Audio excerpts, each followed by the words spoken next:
If you can do these three things, you assure yourself the ability to make money. I built 19 companies and invested in 78 startups. There isn't a thing I don't know about business. And I've managed to get Luke Belmar on today to teach you what he knows, how to escape the 9 to 5, how money works, and how he's making millions. And all you need to do is sit down and listen for 5 minutes. And if you can't do that, you're probably not going to make it. So Luke, what are we going to learn today? How to guarantee yourself the ability to make more money. I like that. Let's write this down. I think it's where we need to start. You know, many times people say fix different problems in your life. But if you don't fix your financial problems, you don't have to be a multimillionaire. But if you don't fix your financial problems, you don't have the mind space in order to work on other areas of your life. The reason you struggle with your finances and that affects your marriage is because you're focused on the finances. You don't have enough time to focus on your relationship. The issue isn't the relationship. You have to be able to understand that in the game of life, money is important.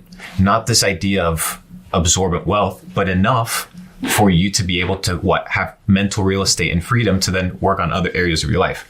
So we talk about business, but business isn't the only way to make money. That's what most people don't understand. And business doesn't mean you have to go and hire employees and have huge staff or have an office. Business is just the ability to transact from one person to the other or from one business to the other. So the question is, am I able to transact? The answer to that is yes. Everybody can transact, and you don't have to do it necessarily in person. So this idea of selling, how people naturally talk about you have to be good at sales, you can throw that out the window. We're not even going to talk about that because we live in a digital era as well. So I call it the trifecta of money. Your ability to guarantee money coming in perpetuity. The first one is understanding that anything that you do needs to be in high demand. Any type of endeavor that you take on needs to be in high demand. If you want to, for example, have a gardening business, it would be very foolish for you to have it in Manhattan because the demand for it is not going to be the same as if you have outdoor, let's say Tennessee or here in the outskirts of London where there's a lot of demand. Mm-hmm. So whatever you touch needs to be in high demand. I see people being like, hey, I want to start an application. I want to start the next Uber. I want to have these illusions of wealth, but they're actually traps because they're not in high demand or they are not in the second place, which is super important. You have high demand. And then up north, which is going to be my main priority, is you need to be the best. And that's where most people get caught up. Your ability to do something with the best of your abilities will determine whether you're going to be hired or not. Why? Because there's going to be competition. Where there's demand, there's competition. And you don't want to be hired for being the cheapest. You want to be hired for being the best. So most people come into a business and they don't work on their skills. They don't polish the business model. They don't enhance the business model. They don't think about what are the verticals that allow me to do this in a better way. So for example, back to very essential basic businesses, plumbing, electrician, homeschool teacher, all these things. How can you do it better than your competition? High demand, your skill set, and then finally, it needs to be, we'll call it irreplaceable. Irreplaceable. You need to be irreplaceable. We are entering an era right now where AI and social media and automation is going to start quickly taking jobs. So why would I go into copywriting when any business in the next 12 months could replace me? I say that about people becoming doctors, robotics and AI working together. So you need to also, this one's an alarming one because you need to be irreplaceable in what you do. So when we're starting communities, we understand the irreplaceable factor of in-person relationships. Mm-hmm. AI can't replace that. So you need to be able to build on a solid foundation. You need to be in demand. You need to be irreplaceable. And then you need to be the best at what you do. If you can do these three things, you assure yourself the ability to make money. And I don't want to give a specific business model because it applies to anything that you do. It can even apply to your job. So why would you get a job at McDonald's that anybody can do when there's no skill attached to it? You'll get paid in proportion to the difficulty of the problems that you solve. So if you solve better problems, you'll get paid in proportion to that. So you don't necessarily need to go out of your way and start a business. You just need to get a job that is in high demand, that not a lot of people can do be the best at it, and make sure that you can't be replaced. We saw this during the whole metaverse kind of experience where Facebook rebranded to Meta. They were hiring engineers and paying them 50% on top of whatever it is that they were usually getting because they were irreplaceable. And Google would come and be like, hey, we'll hire you for an extra 30%. And because they're irreplaceable pieces, they secured their ability to transact. Because all you're doing as an employee is you're selling your services to a business. Whether you believe it or not, you're kind of an entrepreneur. You've just labeled it differently with the W-2 or whatever it is that you have in the paperwork, depending on your country. But if you're the best at what you do, which this is fully in your control, select something that's in high demand by observing the marketplace. And then finally, be irreplaceable in any endeavor, and you can secure yourself the ability to make money in perpetuity. So people are listening to this. So I actually totally understand this, but I'm thinking for people that won't, they might be asking themselves, well, what's not going to be replaceable? Maybe we could get into that today. Let's do it. What's high demand actually mean? Because you can create demand. Yes. I mean, Prime, for example, that drink wasn't in demand until they made it in demand. They partly did it through scarcity, right? So that we can teach people a little bit about how to become high demand, what high demand means. And then best for me is a really interesting thing because sometimes like the iPhone's not the best product. But actually, Samsung Android is a better product, but people still want the iPhone. So it's interesting because if you can get the high demand, you can almost outflank some of these things. Yes, but this is also considering that best doesn't necessarily mean tech. True. Best can also have to do with convenience. Yep. People buy the iPhone because of the iMessage. Yeah, and they also buy because it's a package. Yes, it's the experience of the entire thing. The other side of it, for people that might be listening that presently are working in McDonald's, here's the irony. I've hired people who were a brilliant waiter in a restaurant. If they're the best in the restaurant, they're looking after customers, they're really attentive, they're polite, they're charming, whatever it is, they're using all their skills, they're being the best at it. I'm like, wow, I would like that person to come and work with me. So you might be the best in McDonald's and that will give you opportunity, right? So being the best in general, wherever you are, yes, whatever you're doing, even if you're in that shit job, will give you opportunities. Yes. So people need to learn to be the best. So can we break down these things, do you think? Yes. I mean, there's a couple things, for example, high demand. So there's two things with high demand, right? You look at trends and then you look at narratives. So with trends, it's these small explosions, right? You look at a fidget spinner. You know, that's a high demand trend. You can bring it back just by mentioning it, right? Exactly. Fidget spinner link down below, affiliate link. So you have these trends, right? You have these small little bursts. We see them in social media. Now more than ever, these trends last 2, 5, maybe 15 days. People, for example, Donald Trump got shot. People started drop shipping the shirt of him pumping the fist. It lasted maybe 3 days, but I saw a couple guys making $100,000 in 48 hours because it was a trend that was in high demand. So if you want to focus on this is like fast money.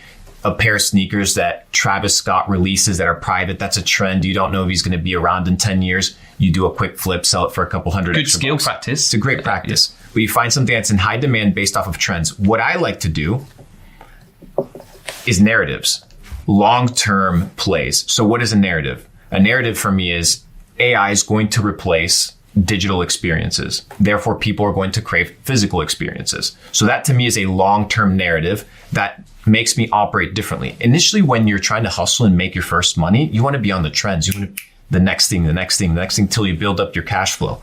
Eventually, you want to get into your narratives, your long-term plays. When people are like, you know what, back in the day, digital taxis and the ability to just order a taxi through an application, that's a long-term thought. If you get into that, you're expending time, energy, resources, and narratives, believe it or not, are also riskier because it's you trying to predict the future. With the trends, you're acting upon the present moment. So this is usually how I think about demand. Now, you can create it artificially. If you're on the marketing side, you can create trends and you can create narratives. We can go into distribution. We can go into hiring key opinion leaders. We can go into influencing social media. We can go into distributing your clips. There's many ways to fabricate demand. And then the second one is the narratives are a little bit more difficult because narratives tend to take longer time to play out. They're longer transitions. So these, in the trading world, you would consider trends kind of like your day trading plays, and your narratives are kind of like your long-term plays. Like you buy NVIDIA, understanding that the chips in processing is going to be something valuable in the future, and 20 years later it skyrockets. So that's a long-term narrative. The trend is look at all the other AI stocks that are now pumping because of NVIDIA. Do they deserve to pump? No, but it's part of the trend. Same thing with crypto, right? Does it operate on narrative? Bitcoin may operate on the narrative of, hey, it's fair money, it's open ledger. But inside of crypto, you have trends like meme coins. Are meme coins and Bitcoin correlated? No, but it's a trend that now happens because of the macro narrative. So if you understand narratives and you understand trends, you can assure yourself to make money, because where attention goes, money flows.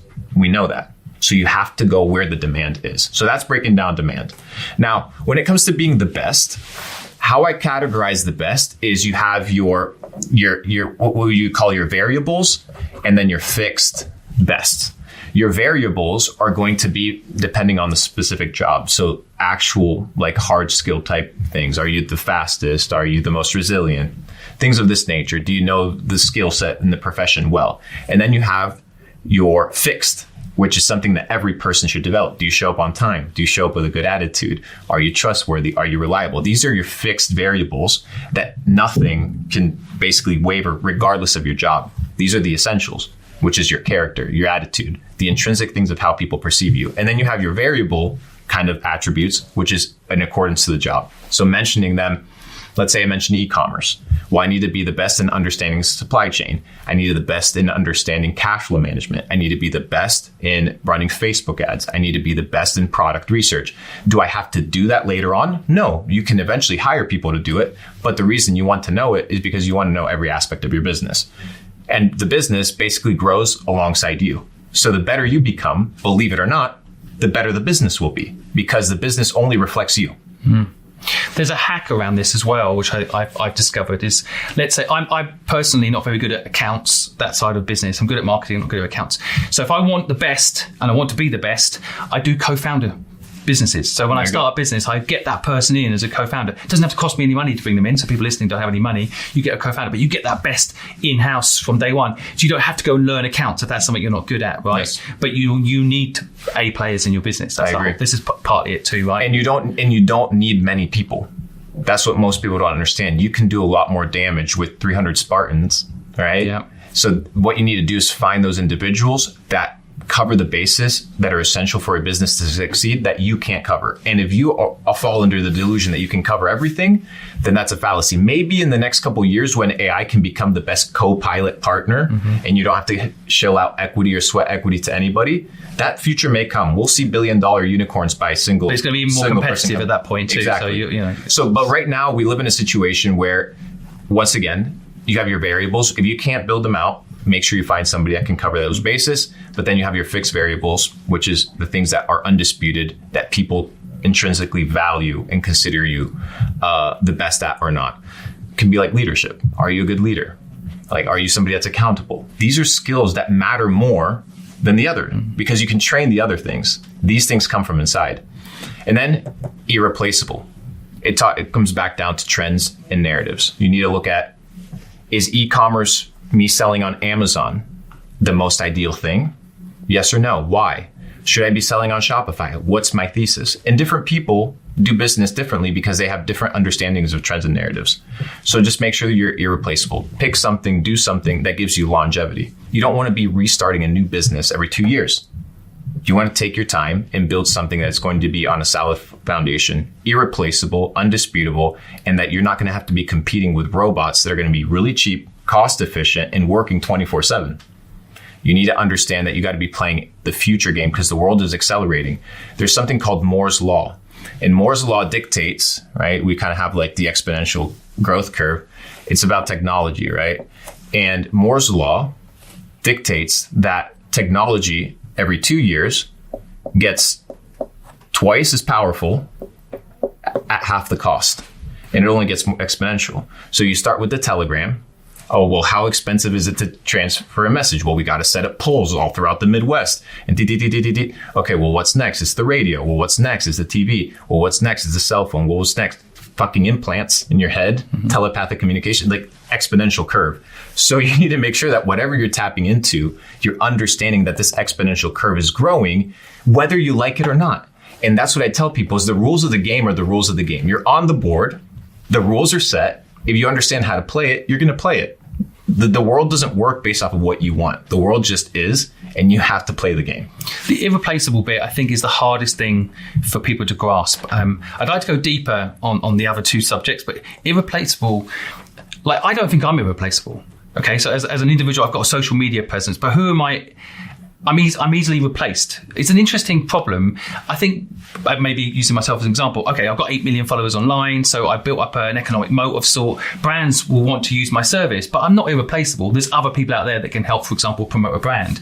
But I think where you become irreplaceable, maybe you can define it better than this, but like, if you're the best at something, and people, so for example, people like working with you, and you're good at it, they won't want to replace you.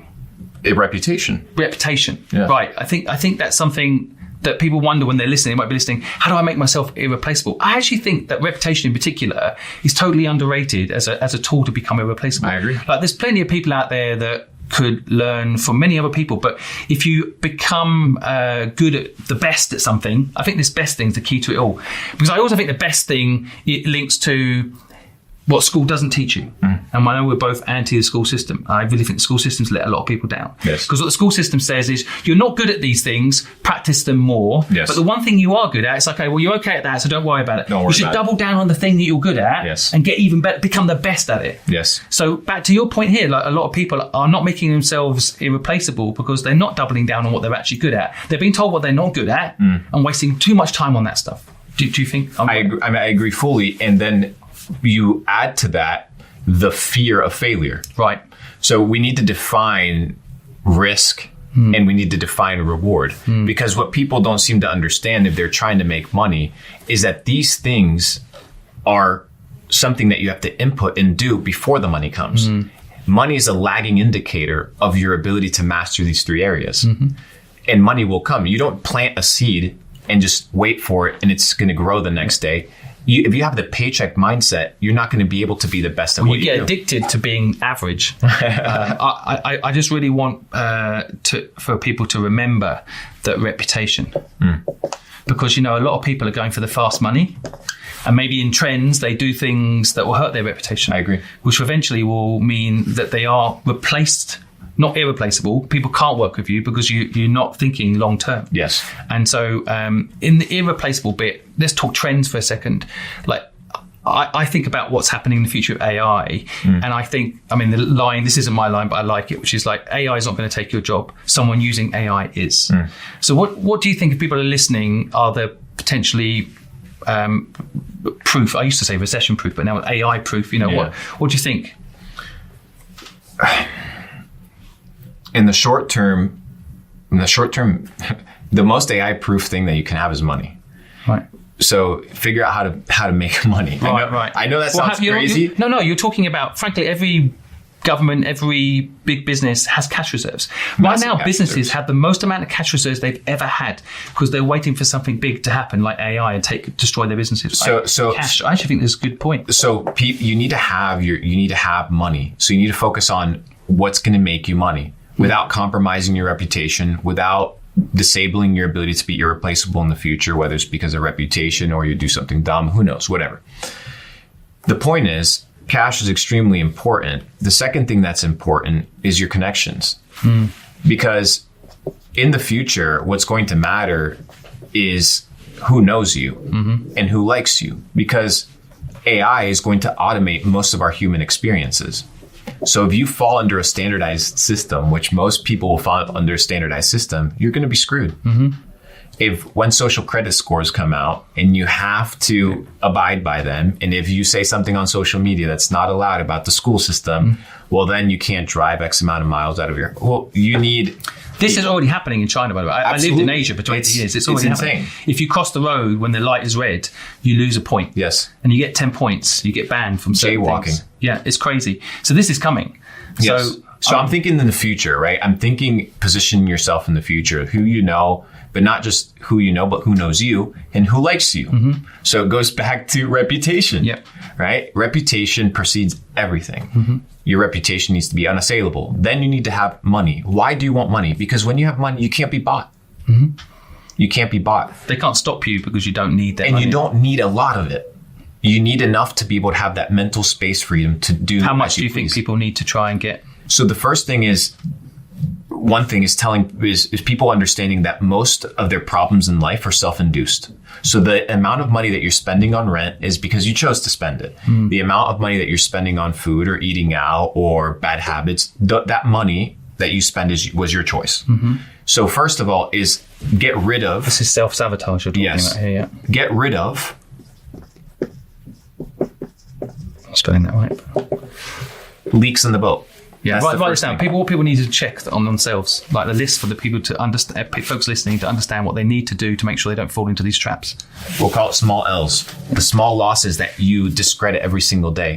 The waking up late, the eating that extra bag of chips, that spending that money on that t-shirt that's $50 that you don't fucking need because you already have 9 shirts. And you don't need 12. Well, you've been tricked into buying that stuff most of the time. So it's the small L's. It's the death by 1,000 paper cuts.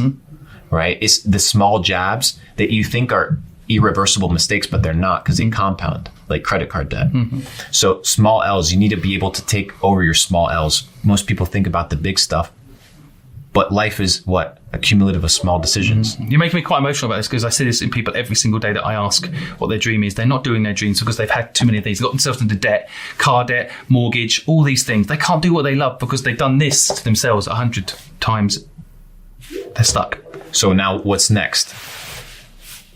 This is a big one. Because we're talking mindset now, because we're talking self-sabotage. Grace is how you interact with yourself. Because if you take small L's, you're going to have an attribute, and we'll tie it back to where we were talking about failure, an attribute that you're a loser. But taking small L's doesn't mean you're a loser if you treat yourself with grace, knowing that this is the first time you've played the game. So if you understand it's the first time you play the game, then you're going to treat yourself differently. Why is it that people don't treat themselves with grace? Is because when failure enters a situation, and this is what you get graded on, you get humiliated. You get put in the back of the class. They make you repeat and go with younger kids, making you feel stupid. They ostracize you. They make your parents upset. So anytime failure is a possibility in your realm of getting rid of small L's, you don't want to try. Yep. Why? Because failure's bad. But failure isn't bad. Failure just is. And you're going to fail more than you succeed in the moment you accept that you want to fail more. I love failing. I look for it. I look for ways I can fail so I can learn. And by failing, you become what? The best. You become the best. How can we help people learn? Because we hear it, failure's good. And I think people hear that line and they go, why would it be good? How can we help people fail? I mean, is there a mechanism for testing out? Yes. So it's very simple. It's understanding the pain that comes with perfection and the pain that comes with progress. If I want to go to the gym, I'm going to feel weak before I get strong. If I go to business class, I'm going to feel stupid before I'm smart. If I go hang out with wealthy people, I'll feel broke before I'm rich. And the negative comes with the positive. You have to go through it. And once you understand that that's just part of the process, then you accept it. Totally right. So it's like, you need to feel like a loser in order to be a winner. Maybe the word failure, just people need to reframe it as the word fight. Yeah, it's like fight, have pain. Like it's. I don't know why more. Like we all know the stats, right? 80% of A students work for D students. Yeah. So that should tell you straight off that if anyone's listening, you should tell them straight away. Like, if you learn to accept failure, you also build up resistance to failure, resilience, and it doesn't matter if someone tells you you're a failure. If you know you're going again, this time you fail, but you're going again, so it doesn't matter. You're learning, right? And what I've found valuable is understanding how do you avoid the small L's. Like, okay, I commit, Luke, I fuck up, Luke, I mess up. How do I stop? So how are you in a situation where you can guarantee your ability to reduce your small L's? The small losses, the small failures, per se, that are holding you back. I've never been happier to be a person's whiteboard wiper. Go ahead. One is make it so easy to win that it becomes difficult to lose. If you're struggling with your diet, why the fuck would you have cake in your house? You're setting yourself up for loss. If you have debt, why do you have a credit card? Make it so easy to win that it becomes impossible to lose. Just make it easy for yourself. Position yourself. If you have cigarette addiction, why do you have a pack of cigarettes in your car? Don't hang out with people that smoke. It makes no sense. You need to position yourself. Make it easy. Positioning. Positioning is key. The reason we are where we are today is because we understand how to position ourselves. Make it so easy to win that it becomes impossible to lose. That's what you do with your small L's because you don't want to be thinking about it. 2, commitment. Something that most people have forgotten about. Most people have no ability to commit to themselves, let alone commit to others. What do you have to commit to? One thing. A goal. Most people don't have a goal. But that's why I ask people what their dream is, because that gives them at least a chance. Most people don't know it. They haven't even thought about it. No, so that, as soon as they think, oh, I'd like to do this, then you have a goal. How are you going to get there? And I can tell people how to get there, and we'll discuss it, because there's some very basic instruments to achieve anything in life, but you need to know where you want to go. And then you have to commit to that. If you don't commit to a goal, you're going to be like a ship without a rudder, just spinning in circles, directionless. Most people feel purposeless because they don't have a goal. And once they've told themselves, I have a goal, like, hey, you know what? I'm going to start this business, or you know what? I'm going to do this thing that I said I was going to do. They have no ability to commit. And what happens when you stop committing to something? You become a liar. And most people lie to themselves. So what happens if I lie to you every single day? Are you going to trust me? Definitely not. Are you going to be confident in me? Definitely not. So why would you be confident in yourself if you're always lying to yourself? Of course you're not going to trust your ability to accomplish your goal because you know that you're going to lie. Yeah. It's the number one thing I look for. I've got a team of 14 people that help me do this. And I basically, if anyone ever lied to me, I will never work with them again. You can't. I just can't trust someone who lies. And I don't, but people lie to themselves. That's the real problem. And you need to be able to identify yourself not as a person that's living inside, but you need to position yourself like a stoic and look at yourself from the outside and ask yourself, hey, I've committed to something. I'm just going to follow my goal. You can't look at yourself as a first person individual. You have to look at yourself like you're playing a video game of you. And if you're playing a video game of you, why would you self-sabotage? So first of all, make it easy to win. So we're not thinking about these mind games. There's a part of me, by the way, this word easy, there's a part of me wants to call it hard. Make it hard for yourself, actually. Like, so all the things you think you want, these little cuts, these little problems, make it hard to get them all. Yes. That's so easy. So my brain seems to think that makes people have got to understand that actually you got to have a good life. You've got to have at the beginning a hard life. Yes. Like I think a lot of people I know that are successful, they're successful because they had no choice but to be successful because they had a hard life. You kind of need to do that to yourself. Right, not have comfort, not give that comfort to yourself too easily. Otherwise, what is the goal? If you've got it all comfortable already, then you're not going to go and train and push yourself and make things happen. Yes, I agree. And the liar thing, by the way, is also really interesting because I mentioned there are people lying to me, but the other thing is people have to be really careful that they don't. It's a bit self-sabotage again, but they don't lie in a way that causes them to change their own belief system. So if you tell yourself, well, I have this a lot of people say, I'm not very good at business. And they keep saying it to themselves, their subconscious starts to believe it. They're lying to their subconscious. Their subconscious now believes it's true and they think they can't do it. Like everybody listening here can start a business. Everybody. So if you think you can't, you're lying to yourself. It's just what type of business you're going to do, what your skill is applied to that business. You're an introvert, you're doing an introverted style business perhaps, as opposed to an extrovert, right? Yes. But people have literally told themselves a lie so many times their subconscious believes it. Yes, I agree. So how do you break that subconscious programming? It's very deep. So let's erase this and we'll talk about how to break subconscious programming. And we'll tap into a little bit of what is more on the science side of things. Natural law is something that everybody has to abide by. Like the law of gravity. Whether you believe in it or not, it exists. And if you don't believe in it, it doesn't matter. Just jump off of a building and you'll realize that it's real. There's other natural laws, like the law of cause and effect. For every action, there's an equal and opposite reaction, the second law of thermodynamics. So we understand that for everything we input, there's going to be an equal and opposite reaction to that input. So what people focus on is they focus on the output instead of the input. So you can't control when you're going to become a millionaire. That's the output.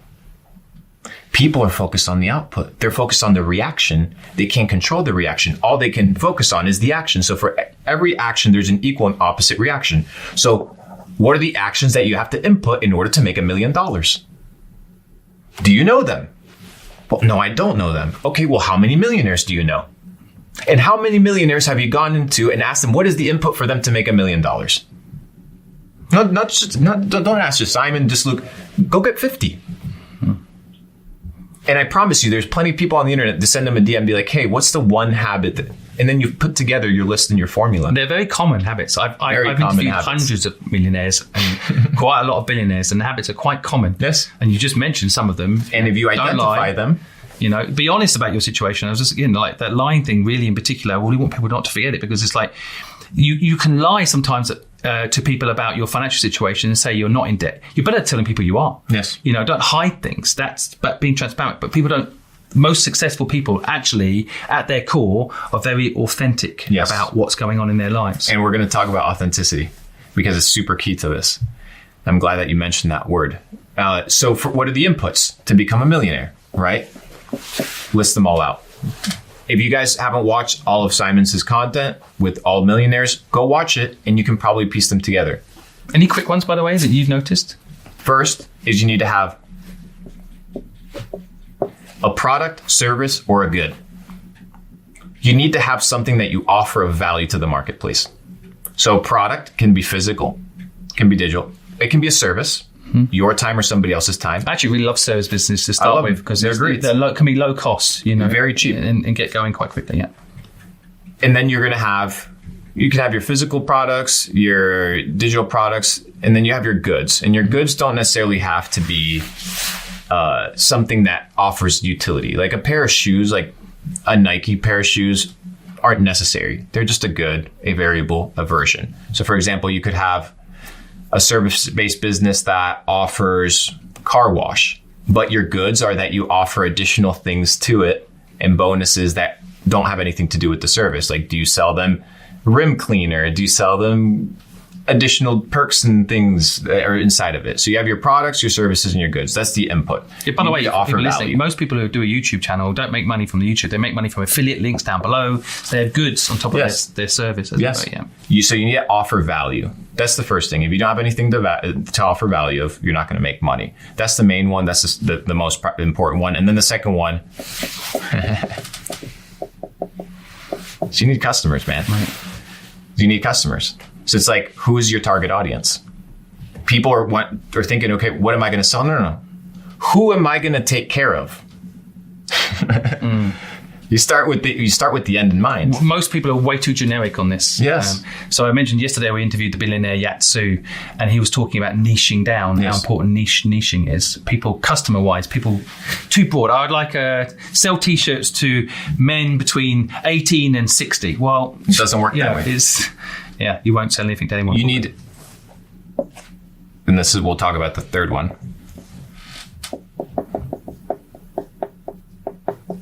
Specificity. You need to be clear for yourself internally and externally. What are you going to offer? Who you're going to offer it to? At what price? Where? These are the clarifications that you need. Value to who and how. Very simple. And that will give you the output. And if you just focus on providing value to this specific person in this specific way, you're going to test whether or not it works. And if it doesn't work, the output will tell you that it doesn't work. And if it works, the input will give you the output. So that's the first variable. Inputs and outputs are super important. Do you think, by the way, you might cover this in a minute, but I just wondered, do you think purpose helps you build this? If you have a purpose, gets you up in the morning? Yes. And purpose doesn't have to be this deep thing like, hey, I want to go to Mars. Purpose can be, hey, when this customer needs my help in this specific manner, I am the most reliable person that they can go to. And I wake up in the morning and that's what fires me up. I mean, that's why I've interviewed thousands of people. And what I noticed, like if I interview a nurse, she actually loves going to work. Yeah. She might not be paid well and all that, but she has a sense of purpose. If she goes to work, she helps someone's life be more comfortable. So customers being satisfied, Yes. for example. And it can be your specificity. It's like, Yeah. it's why is it that you do that you do? Yeah, you want the customer to have less pain. Literally that can be, but building purpose, I think, is so underrated Yes. into making the customers happy. I think my whole career, every business I've ever been involved in, financial, success, some and some have failed, but I've always made sure the customer was happy. Yes. So that customer is a lifelong relationship as well, if you do it right. And that should be one of the outputs. The outputs should be, I guess we can delete it on the second thing because we're talking about inputs and outputs. Talk about the second one. Is going to be your LTV. Most people are focused on the front end money in the front end interaction. How can I take from somebody something the first time that I meet them? How can I extract a couple pennies, a couple dollars from this guy like a hungry motherfucking dog? Excuse my language because it pisses me off. They don't focus on lifetime value. No. That is a big mistake a lot of people make. They don't focus on the lifetime value of the customer. They focus on the quick money. So the input is the fast, first relationship, first interaction. They don't think about what's the long-term perspective, what's the long-term journey of this individual with me. When you focus on long-term value and lifetime value, which is so much bigger because it costs more to acquire a new customer than to sell an existing customer another product, then you stop focusing on making the money in the front end. And you focus on allowing the lifetime value of the customer to yield returns long-term, whether it's money, whether it's opportunities, whether it's connections, resources, it really depends. People are focused on the fast money, the fast transactions, and you can make some hustle money, but you're not going to get rich. Well, I see people burn long-term relationships forever, sometimes going for the money. Input and output. So mindset, number one, focus on just inputs. Don't focus on outputs. The second one is we're talking about authenticity. When you look at a chart, for example, of this idea of the yogis and the Hindu masters talking about enlightenment, and they talk about the different chakras and all these energy things, and you read it and you wonder, and then you begin to do some research, and you're like, okay, there must be some science or some facts attached to this stuff, and there must be some intelligent people researching these things. It can't just be me that's curious. So I come across a study. And I'm like, okay, let me start reading it. And it's a study with the acronym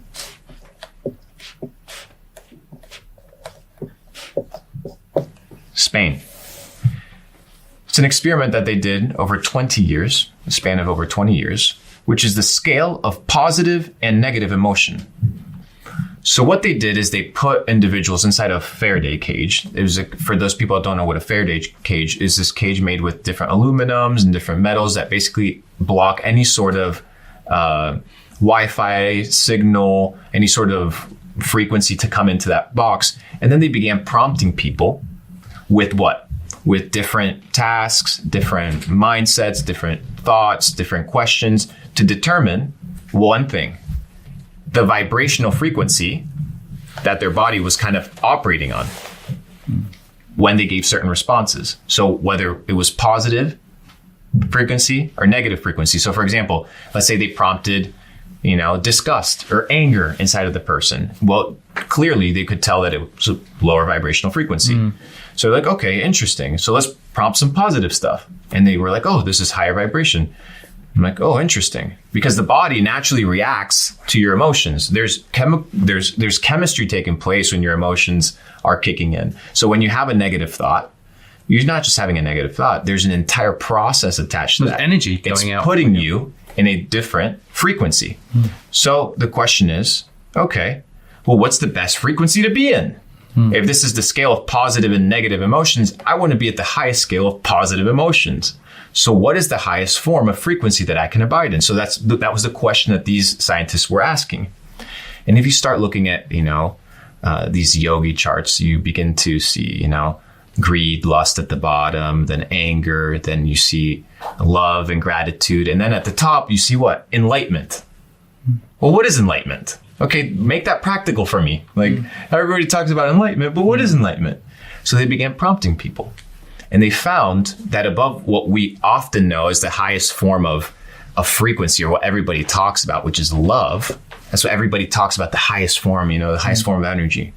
They found that there was a frequency that made people vibrate 400 times more powerful than the vibrational frequency of love. And it was the vibrational frequency of authenticity.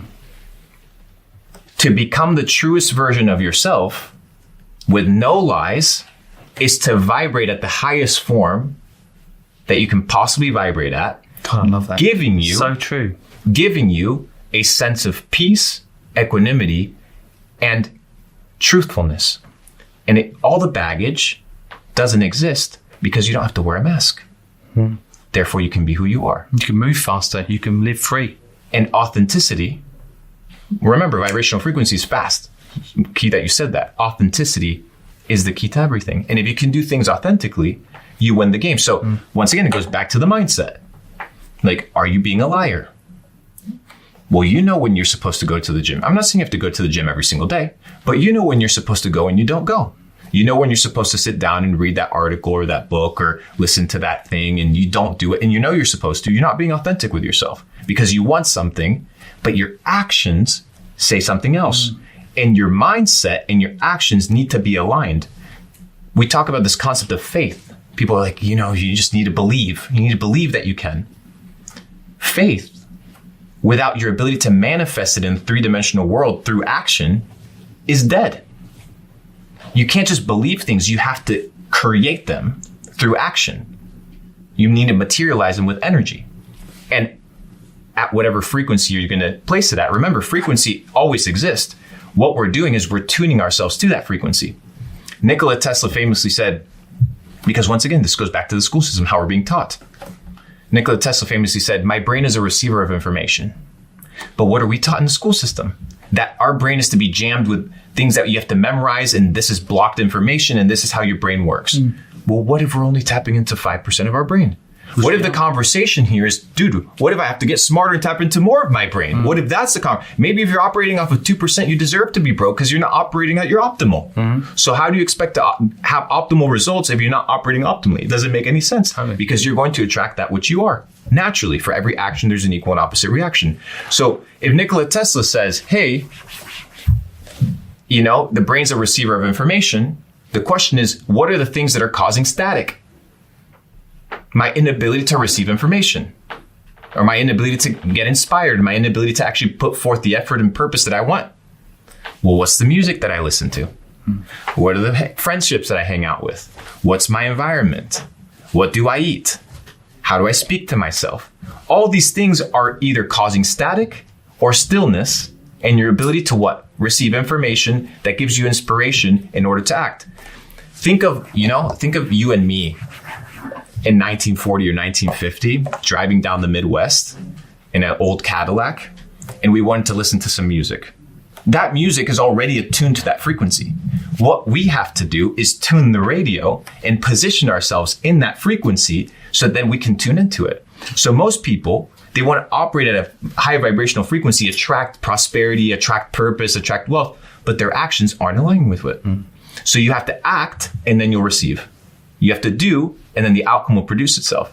All you have to do is change your mindset and be like, hey, you know what? Instead of looking at the situation negatively, you may look at it positively. Well, how do I do it? I don't know. Lie to yourself until you believe it, just like you lied to yourself about the negative shit. But once you understand that you can't solve the problems in your life with the same mindset and the same information that gave you the problems in the first place, then you understand that you need a renewed mind and you need new information in order to behave differently. So authenticity is the name of the game. As much as it feels like it's a vulnerability factor, once you treat yourself with grace, like we were talking about in the beginning, now you enter a situation where you don't care because you're just learning and figuring it out. I would study the SPANE experiment. Right. I think I'd like to get on to some of the, creating demand stuff and the social media stuff in a moment. Just before I do, the authenticity piece, just to clarify it, because I really believe in this so much and I want people to understand it. It's like, you've got to be authentic with yourself, right? First. It's not just an external or being authentic. One of the things I've noticed is I go for a lot of walks, and when I'm not thinking about work, when I'm just being myself, is when I have my best ideas. Yes. So that's a example of being authentic with yourself, not trying to force things as well, right?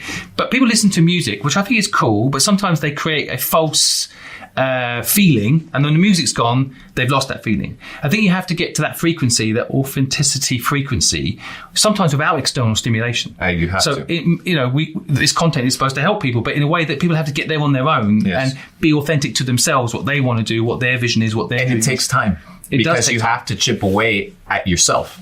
Yes, and what you're pre-programming. And you have to identify whether that programming serves you or not. It doesn't for most people. It doesn't, but most people are prideful. Right. And they're like, no, bro, you don't even believe that shit. Yeah. That's not your belief. Yeah. Don't fucking hold on to it. You don't even believe it, dude. You're just, I was telling my assistant, he was in a relationship. If we can't say this, I'll cut it off. But I called him one day and I'm like, yo, are you happy? And he lied to me. He was like, yeah, I'm happy. And then he told me the other day, he's like, no, I wasn't happy. I was just too prideful to tell you that I wasn't happy. And we do that all the time. I do that myself. Yeah, I think we all do that. I tell people, hey, you know what? Yeah, I'm doing good. Well, no, I'm not actually doing good. And England is really bad. Here, you ask anyone, how you doing? No, I'm good.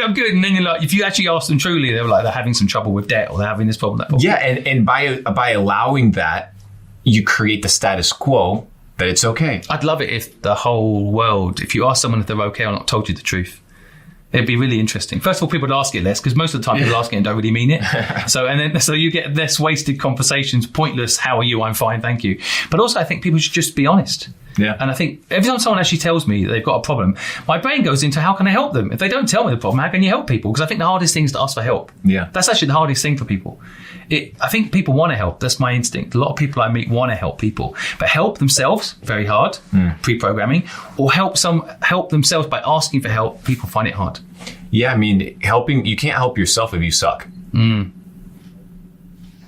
Like, you can't help yourself if you suck. So, okay, you need to fix yourself first. Well, how do you fix yourself? Small wins. It all goes back to the small building blocks. People want to overcomplicate it, man. It's not that complicated. If you know you need to exercise. If not, you'll deal with the consequences. That's fine. If you want to be poor, be poor.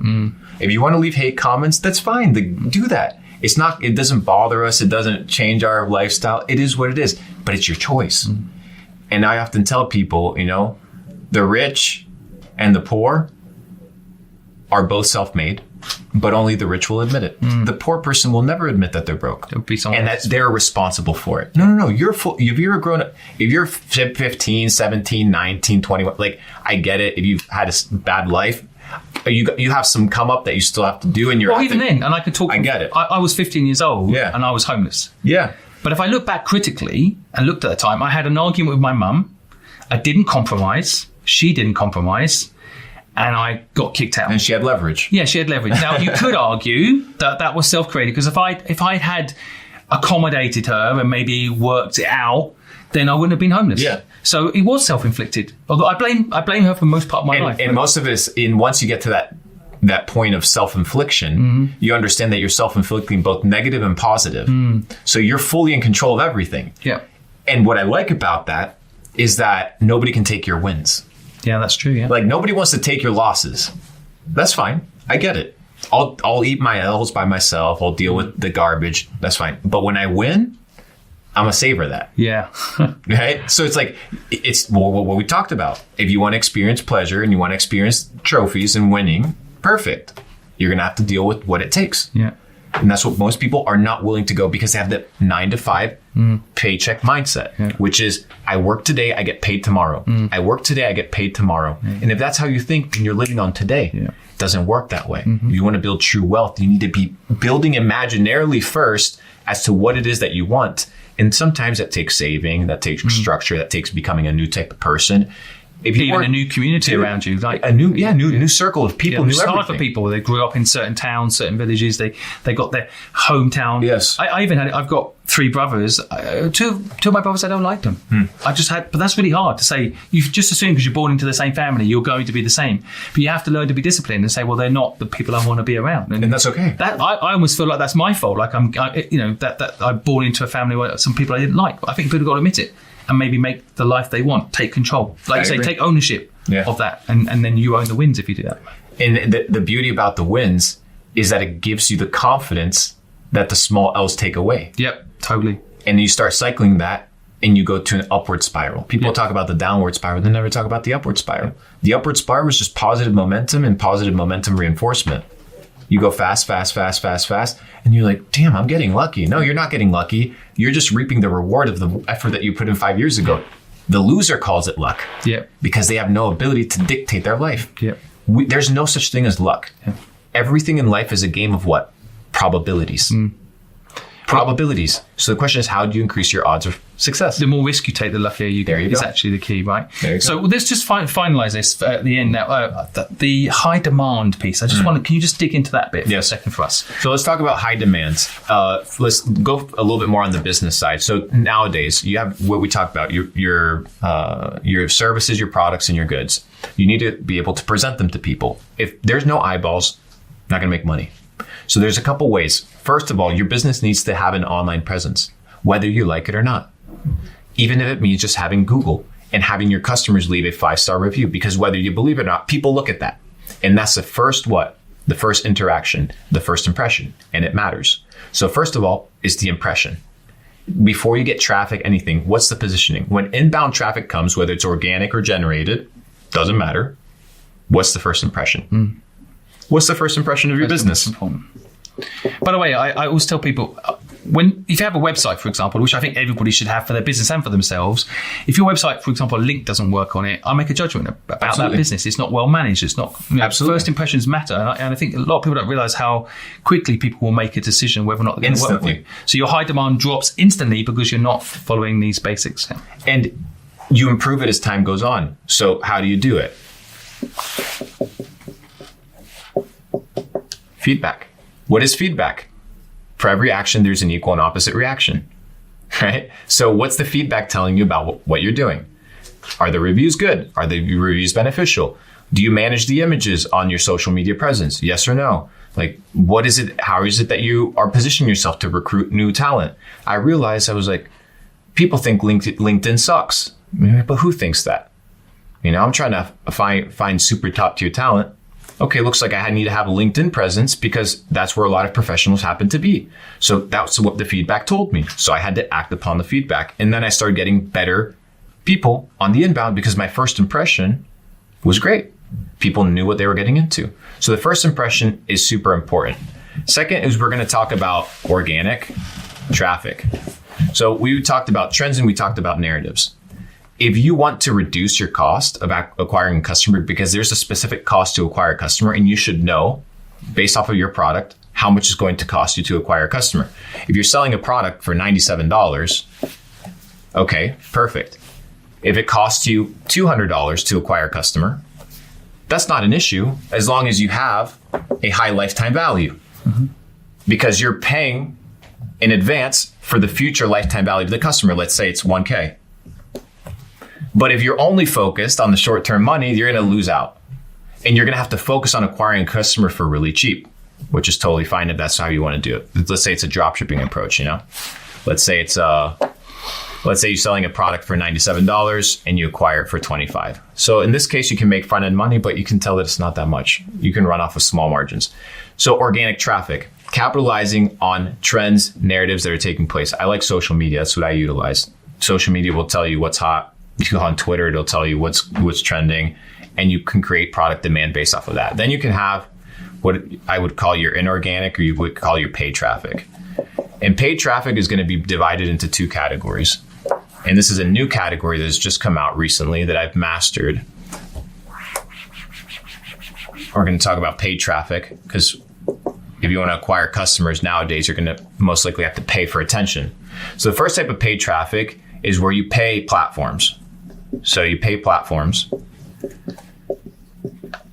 whether you want to pay for ad revenue, like that's your ad expense, whether you want to pay for like banners, whatever it is, different platforms operate differently. So this is your paid platforms: Facebook ads, Instagram ads, Snapchat ads, Google ads. This is where people are. So over the last 15 years, paid platforms made a ton of money because the only way to interact with people was to notice them through an ad. It would be very hard for people to know who, for example, let's say Ty Lopez was back in the day, unless he had that in my garage ad. What if he made a YouTube video, just posted it, maybe 5,000 people would have seen it. He had to use paid platforms in order to push his message. However, 2 years ago, TikTok rolled around and took over, and they introduced distribution. Your ability to reach people that have never interacted with your content before via the For You or the Explore. This is what exploded for me. I mean, we had a video day before yesterday get 52 million views. The distribution is insane. And you can quantify it. So somebody do the math for me. So 52 million views. Let's say your Facebook CPM on the cheap side is $7. Tell me how much in paid traffic that video generated. So you just have to divide it. 742,857. So you get $750,000 worth of impressions for free because you've mastered distribution marketing. And you don't need a big following. If you look at the numbers behind that video, 99% of the views are new followers. For you and brand new people. So now people have no excuse. Because people used to have the excuse, hey, I need to master paid traffic. I need to either find an agency. I need to learn it myself. I got to spend money. I don't have it. Okay, well, I get it. Today, it's no longer the case because you have distribution marketing. So how are you distributing your products for people to find out? If you have a service, are you showcasing people your service every single day, multiple times a day? Or are you hiding it? If you're hiding it, nobody's going to see it. There's plenty of businesses on TikTok. They're out here with a voiceover, cutting lawn, and getting customers left, right, and center. So distribution marketing now makes it completely possible for everybody to get attention. You obviously have to pay for it. What are the costs? Well, it depends on how crazy of an operation. Most of the time, it's just creativity. Maybe you have to incur a bus ticket. Maybe you have to buy your product to shoot the product. Small things. But it's minimal because the return, the ROI is there. Now, what I like about this for brands is that now brands, and this is the final part, is you need your content. This is the key, right? Because if you want to master distribution, the content needs to be good. However, back in the day, let's say you wanted to hire an influencer and we wanted to go into a studio to shoot your e-commerce product, you would think about it twice because you're like, dang, if this person posts once, maybe I'll get 100,000 views and it won't be worth it. Or I have to spend a lot of money on this shoot. I don't know if this campaign will go well. Today with distribution, you can repurpose the same video 1,000 times. So now the lifespan and the shelf life of the content is higher. Therefore, you can invest more into it, which used to not be the case because you would need new creatives when the audience fatigued. If you could make no more videos for the rest of your life and just recycle what you already have, and you would obviously get new eyeballs. Why? Because there's 8 billion people out there. So it's like there's plenty of people out there to go around with the content you already have done. How I did it is we built a distribution system. And in our distribution system, we created multi-page accounts. So I have thousands of accounts. In my first, you controlled all those accounts? All of them. Yeah. So you can have affiliate programs. You can hire people to come work for you. They're called clippers. There's the short form clippers. Today, I have about 150 people working for me in that distribution department. We do about 150 to 200 million views per month on short form. And my CPM is 2 cents. So I think I have 500x cheaper than your average cost for 1,000 views on Facebook. This is partners, paid down partners, because I see that as your internal.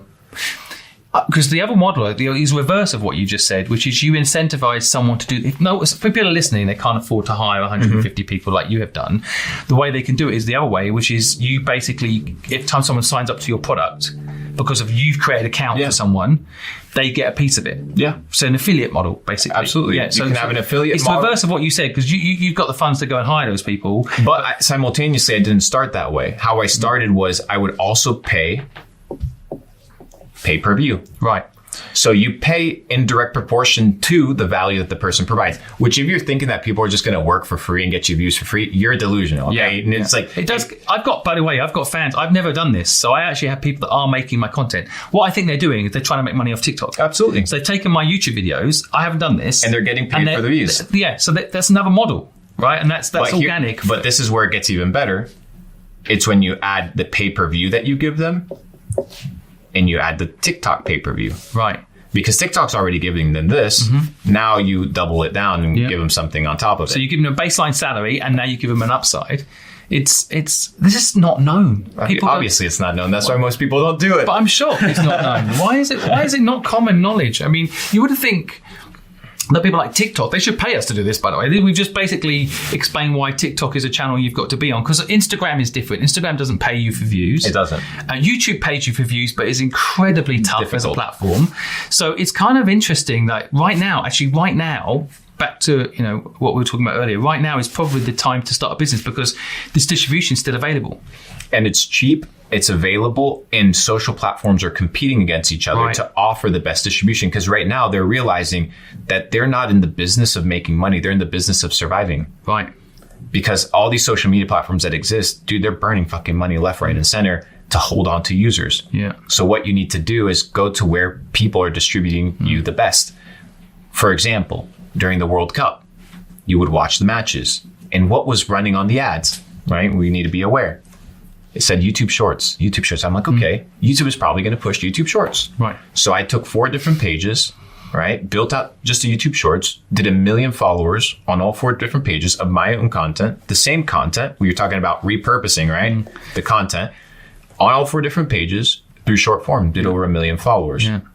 We've had exactly the same experience. YouTube Shorts now are fighting with TikTok. Yes. But YouTube are backed by Google, Alphabet. They actually have money. They're not burning money. Exactly. So unlike TikTok, which actually has a bit of a difficult financial model, if you're not on YouTube Shorts right now and taking advantage of that, and like you say, it doesn't have to be you on camera talking to people. It can be like, I know someone who's unpacking videos and he's just using white gloves and unpacking videos, and people could get tens of millions of views. Get tens of millions of views, and then people can buy the product down below. So you don't have to be on camera. You can be an introvert and still leverage all of this. You don't have to be an extrovert. Yes, you don't even have to talk on camera. You can just have an AI voiceover.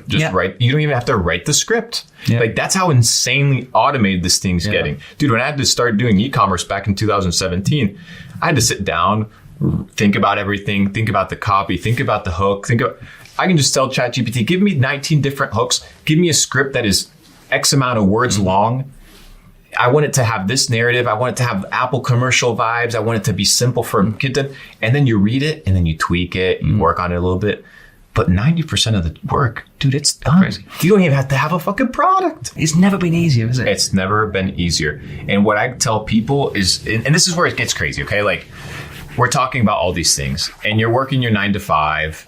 Like, you're dealing with your bullshit. You look at your bank account, you're missing money. You owe money to people. Like, life's not good. We've all been there. What you are in right now is a hamster wheel. You're in a hamster wheel. Most people's issue is their ability to break out of the hamster wheel, thinking that the moment they jump off of the hamster wheel, that they're going to fail, that they're unproductive, that they're moving backwards. But remember, the hamster wheel is an illusion of moving forward. You have to get off of the fucking hamster wheel in order to move. But people don't get that. So I want to jump off it. How are we going to jump off it? I want people to jump off that hamster wheel. So first is understanding that everything that we do in life are loops. Most people live on looped behaviors.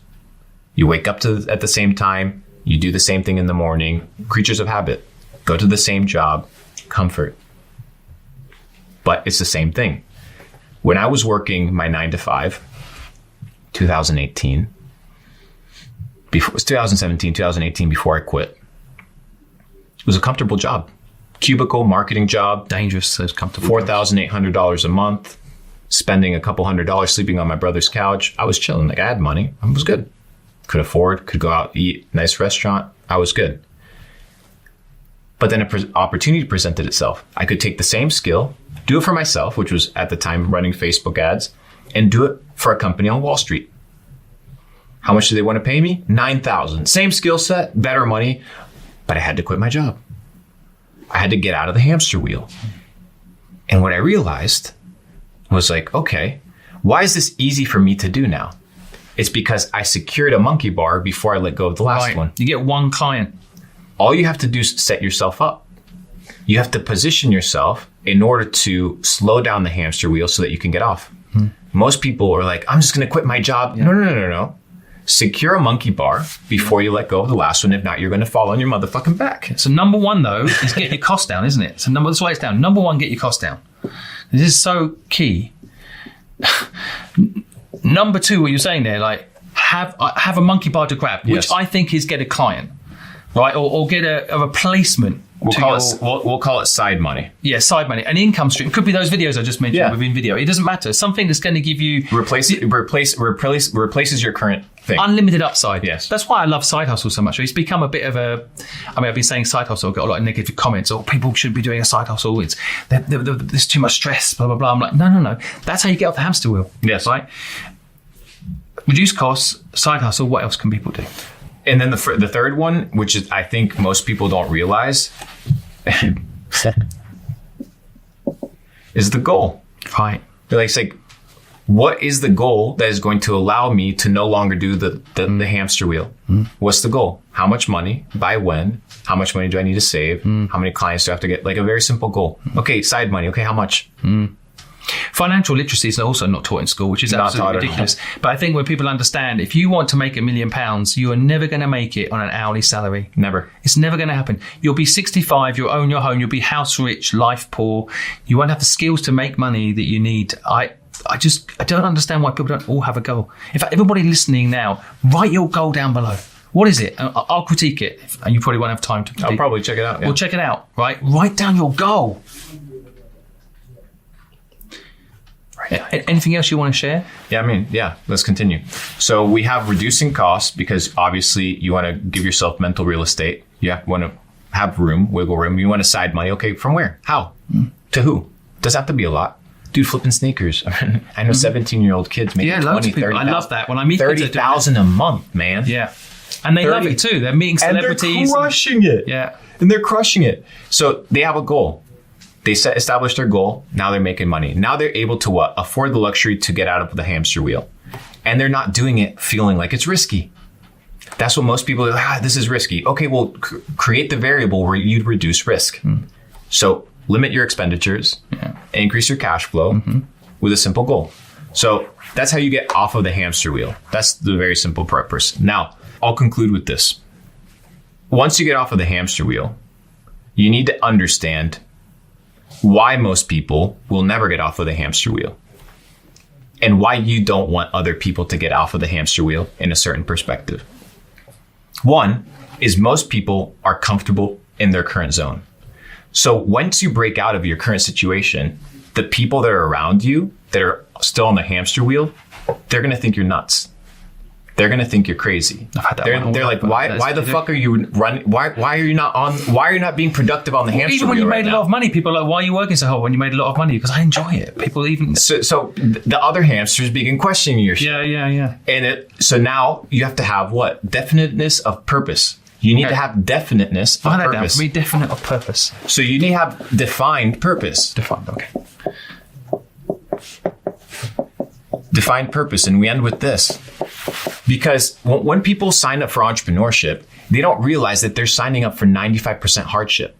And unless you have a defined purpose and a definite purpose, whether it's other people telling you in your ear that, hey, you're not going to make it, whether it's the business situations that you're going to go through that are going to suck, if you have no definite purpose, you're not going to have the key to business and the key to making money in life. It's longevity. You win in the long term. That's how you win the game. And unless you have purpose, you can't have longevity because of the things that are going to happen. What's a very practical example of this? Because we see this take place every single day. If I was to take you right now, we went to the river and we went to the captain's deck. And we asked the captain, hey, we want to go to X, Y, and Z port. Okay, we have the goal. Do you know how to get there? Within a sentence and maybe 10 seconds of research, he would tell you exactly where we're going. Can most people tell you within 10 seconds in a paragraph where they're going? No. So you need to establish a goal. And then realize that for 99% of the journey, from port A to port B, you're not going to see the destination. For 99% of the journey, you just have to trail the journey.